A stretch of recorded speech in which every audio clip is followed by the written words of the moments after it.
Selamat siang untuk kita semua. Perkenalkan, nama saya Spiranus Datan Wawuring, Prodi Teknik Informatika semester 6. Di sini saya akan menjelaskan sedikit tentang DVA dan NFA. Dosen pengampu Roberta Urun-Huren, S.Si, MPD.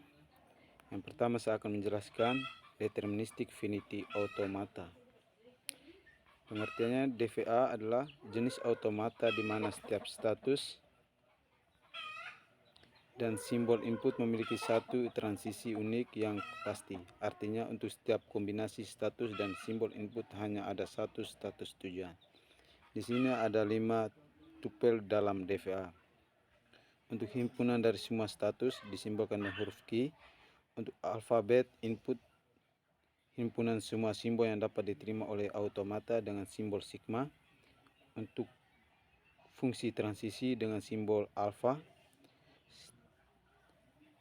Untuk status awal dengan simbol Q0 dan status akhir dengan F.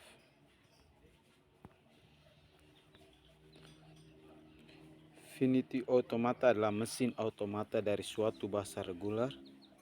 Finite automata memiliki jumlah state yang banyaknya berhingga dan dapat berpindah-pindah dari suatu state ke state yang lainnya. Finite automata yang dibagi menjadi dua, yaitu deterministic finite automata DVA dan non-deterministic finite automata.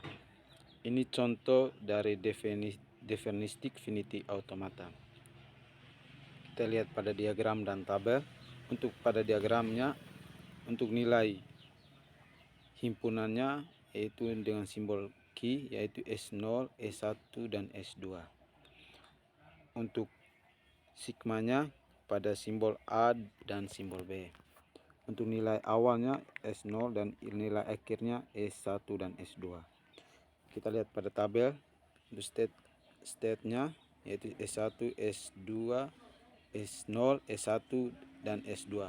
Untuk nilai simbolnya yaitu A dan B.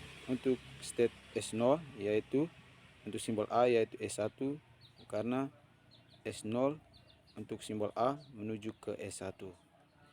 Untuk S0 simbol B yaitu S2 karena anak panah menuju ke S2. Yaitu kita lanjut ke state S1. Untuk nilai A nya kembali ke S1 karena anak panahnya kembali ke S1. Untuk nilai B nya tetap S1 karena anak panahnya kembali ke S1.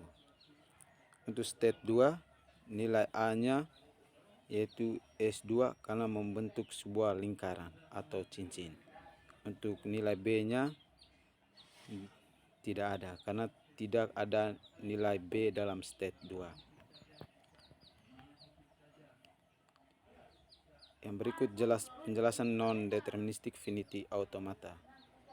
Adalah jenis automata yang memungkinkan beberapa transisi untuk simbol input yang sama dari suatu status termasuk transisi epsilon atau transisi tanpa input. Itu adalah contoh non-deterministic finite automata. Di sini ada diagram dan tabelnya. Di sini star awal S0 dan star akhir S1 dan S2. Untuk nilai himpunannya Q yaitu S0, S1, S2. Untuk sigmanya yaitu A dan B. Untuk himpunan awal S0, himpunan akhir S1, S2. Di sini kita lihat pada tabel state S0 yaitu untuk simbol A, S1 dan B yaitu S1 dan S2 karena anak panah S0 menuju ke S1 dan anak panah 1 menuju ke S2. Di sini untuk tabel ada kesalahan ketik, makanya di sini S0 dan S2. Untuk state 1 nilai A state 1 karena kembali ke S1. B kembali ke S1 karena nilainya karena anak panahnya kembali ke S1.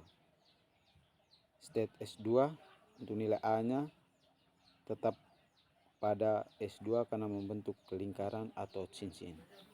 Untuk nilai B nya tidak ada karena nilainya B tidak ada dalam state. Berdasarkan contoh deterministic finite automata DVA dan non-deterministic automata yang ada di atas, terlihat perbedaan antara DVA dan NFA, yaitu pada DVA, jika suatu state diberi inputan, maka state tersebut akan selalu tepat menuju satu state. Untuk non-deterministic automata atau DVA, perbedaannya adalah jika suatu state diberi inputan, maka mungkin saja bisa menuju ke beberapa state berikutnya. Dapat dilihat di S0 jika diberi inputan B bisa menuju ke S1 dan S2.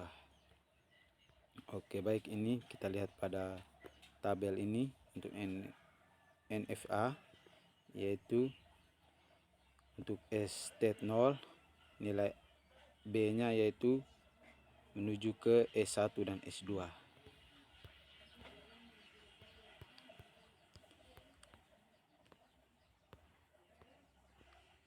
Kesimpulan, pemahaman tentang DVA dan NFA memberikan dasar yang kuat dalam teori automata yang sangat penting dalam desain dan analisis bahasa formal serta kompiler. DVA lebih mudah diimplementasikan karena deterministik, sementara NFA lebih fleksibel dan sederhana dalam desain tetapi lebih kompleks dalam eksekusi. Keduanya memainkan peran penting dalam pengembangan alat komputasi dan pemahaman tentang proses pengenalan pola. Oke, baik, itu saja yang saya jelaskan. Sekian dan terima kasih.